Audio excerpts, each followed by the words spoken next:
Gold, trusted gold buyers. మీరు తాకట్టు పెట్టిన బంగారాన్ని విడిపించి ఈ రోజు ఉన్న మార్కెట్ ధరకు కొనబడను. Hello views, welcome to iDream media. గత కొన్ని రోజులుగా బాణుడు ఉగ్ర రూపం దాల్చాడు. బాణుడి బగబగలకి ప్రజలంతా కూడా అల్లాడిపోతున్నారు. అందులో భాగంగానే బాణుడి ఉగ్ర రూపాన్ని, అదే విధంగా వేసవి తాపాన్ని చల్లార్చుకునేందుకు కాస్తంత చల్లగా మజ్జిగో, లేదంటే ఒక షర్బతో, లేదంటే ఒక బాదం మిల్క్ తాగితే అబ్బా బ్రతుకు జీవుడా అంటూ ఆ ఆనందమే వేరు కదా.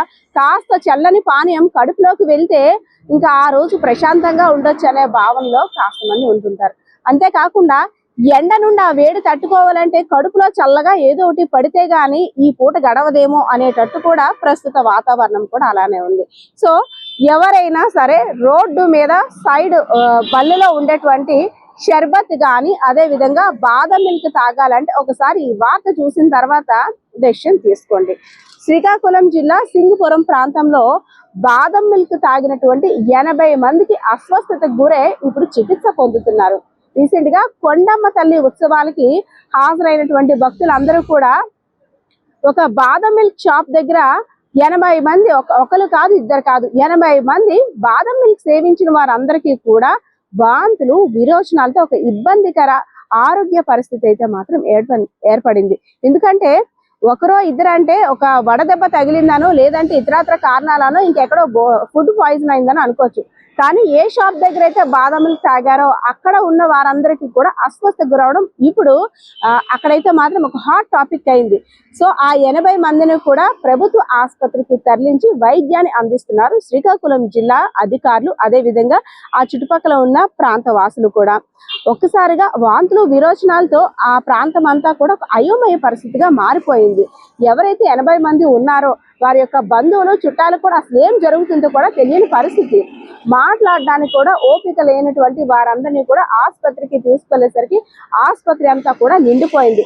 తీరా అసలు ఏం జరిగింది, ఎక్కడ ఏం చేశారు అనేసి విచారిస్తే అప్పుడు వెలుగులోకి వచ్చిన విషయం ఏంటంటే, కొండమ్మ తల్లి ఉత్సవాలకు వెళ్ళిన వీరంతా కూడా ఒక షాప్ దగ్గర బాదం పాలని సేవించారు.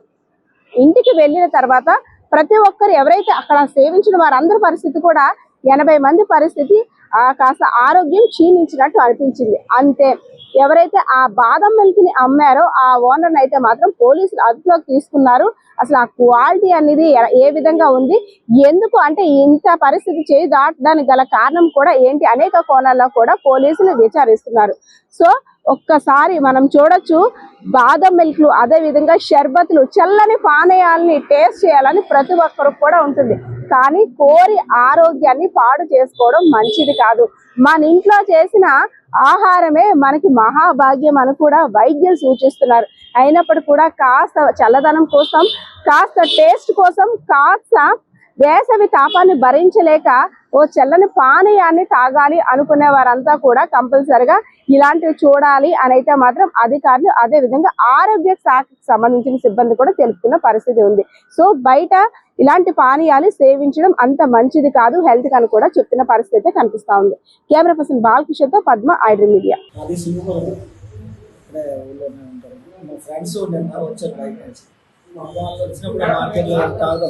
ఏదైనా తాగుదాం అంటే అలాగా పక్కకి ఏం లేకపోతే అది తాగాం. ఫల్దా అని చెప్పేసి ఈచ్ 1 గ్లాసు 80 రూపీస్ తీసుకున్నాడు. ఫలుదా అదే బాదం మిల్క్, ఫల్దా రెండు ఒకటే ఉంటాయి, అదే బండి. వాడి దగ్గర ముగ్గురు కలిపి 3 గ్లాసులు తాగాం. కొంచెం తాగి పడేసాం, కొంచెం అంటే జస్ట్ హాఫ్ గంట తక్కువే తాగాం.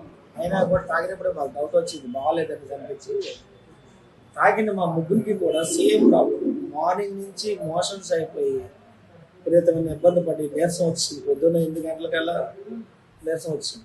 తర్వాత 8 తర్వాత నుంచి కూడా ఫుడ్ కానీ ఏం తినబుద్ధి లేదు, వామిటింగ్ సెన్స్, ఫీవర్, విపరీతమైన చలిజ్వరం వచ్చింది. ముగ్గురు అలాగే సఫర్ అవుతారు, ముగ్గురు కూడా అదే ప్రాబ్లం. నా పేరు బాలకృష్ణ, ఎండపల్లి బాలకృష్ణ. ఎండపల్లి సింగపూర్ వైజాగ్లో ఉంటాం కానీ సింగపూర్ నేటివ్ ప్లేస్, ఇక్కడ వచ్చాం. మాది అంబులెన్స్ సర్వీస్ అండి, మాది మెడికల్ అంబులెన్స్ సర్వీస్ వైజాగ్ లో. ముగ్గురు ఫ్రెండ్స్, ఒక అతను రైల్వే, ఒక అతను ఇంకొక కంపెనీలో ఇదే పరిస్థితి. మేమే కాదు, మళ్ళీ ఇక్కడ డాక్టర్లు అందరూ చెప్తున్నారు కదా, ఎంతమంది అయితే తాగారు అంతమందికి ఇదే సఫర్. పొద్దున్న నుంచి డాక్టర్ పిలుద్దామని పంపిస్తే ఎవరు ఖాళీ లేదు. ఖాళీ లేకపోతే ఈయన వచ్చాడు, ఇంటికి వచ్చి ఇంజక్షన్ చేస్తే కానీ ఇక్కడ రాలేకపోయాడు. ఇంటికి వచ్చి ఒక ఇంజక్షన్ చేసినాక కొద్దిగా ఫీవర్ తగ్గి అలాగే వచ్చాను. రోజులు పెట్టుకున్నాను ఒకసారి నీరసం వచ్చిందని కాలు చేతులు తేలిపోయి ఆగిసి చాలా సఫర్ అయింది.